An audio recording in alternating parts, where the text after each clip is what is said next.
Okay friends, today we will prove theorem 1.4 root 2 is irrational in CBSE class 10 chapter 1.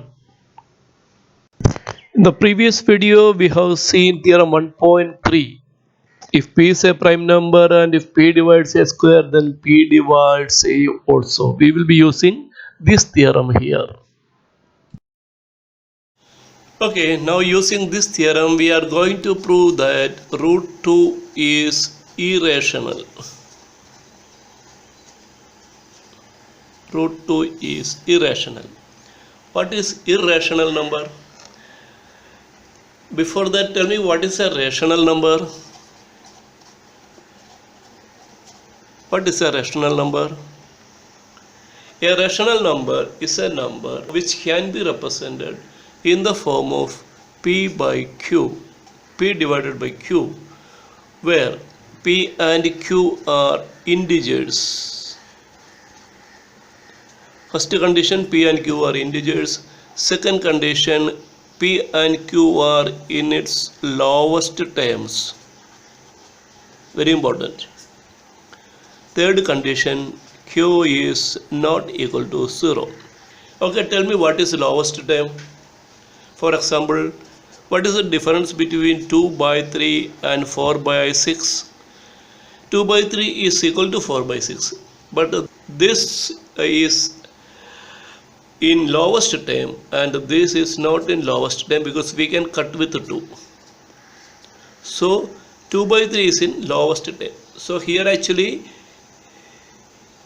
a rational number is a number which can be expressed in the form of p by q, where p and q are integers and p and q are in lowest term and q is equal to 0. For example, 1 is a rational number. Yes, 1 can be written as 1.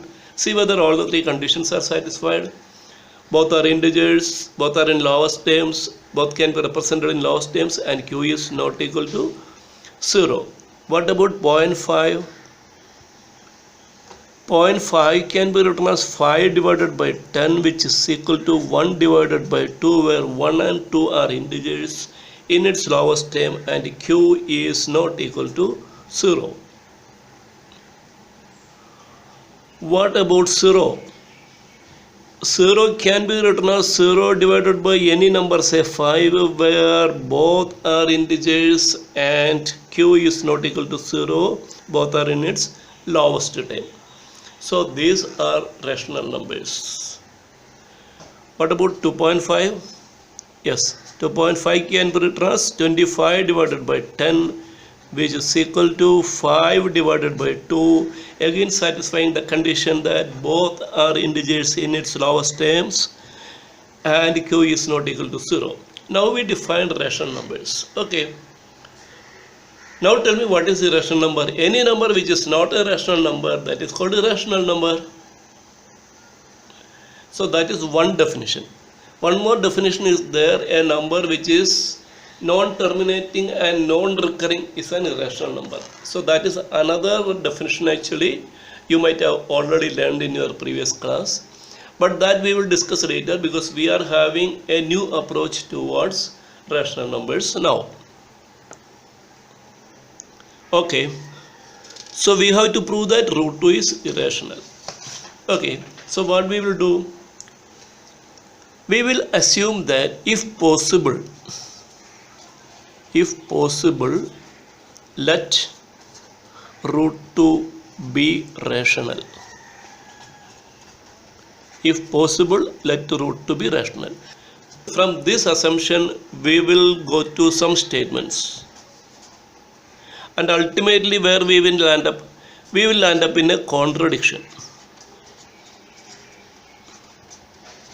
So how this contradiction has happened? This contradiction has happened because our first assumption was wrong. So this is the way of proving this result. So in mathematics, you know, there are many methods to prove one result, and this assumption and contradiction is one method. Okay. So let us come to the question. So let root 2 be rational. So if root 2 is rational, then as per the definition of rational numbers, root 2 can be written as p divided by q, where p and q are integers. First condition, p and q can be represented in lowest terms. They are in lowest terms and q is not equal to 0. Okay, fine. Cross multiplying, we are getting root 2 into q equal to p. Squaring on both sides, 2q square is equal to p square.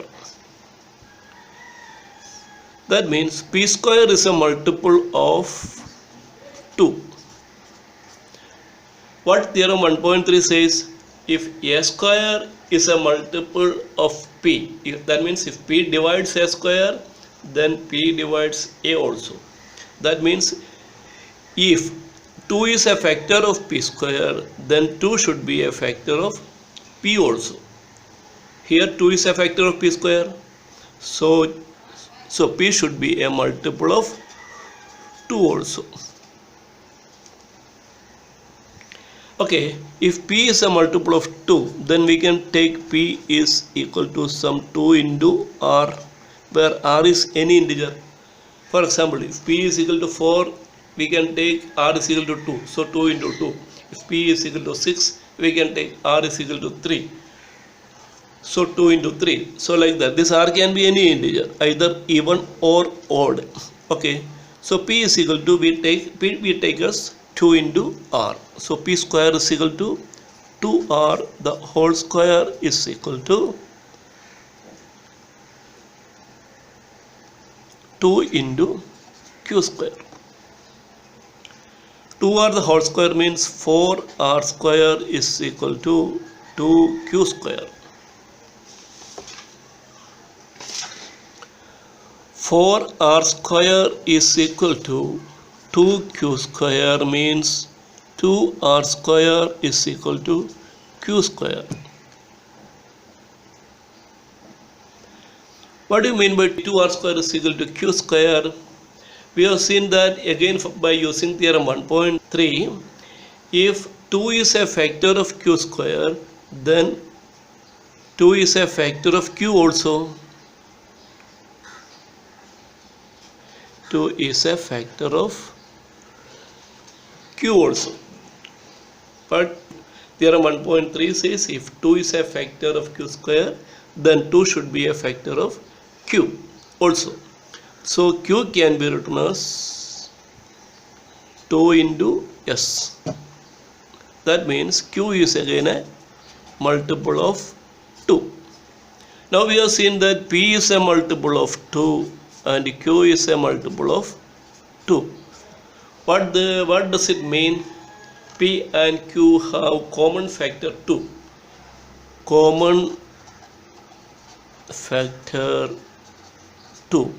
But what we have assumed in the beginning, that p and q are in its lowest terms. Lowest terms means there is no common factor. It has been reduced to the lowest level. So here we are arriving at a contradiction, that p and q are having common factor 2. This happened because we have taken a wrong assumption here. That means root 2 is rational. So our assumption of root 2 is rational was wrong. So root 2 is irrational. Hence the result.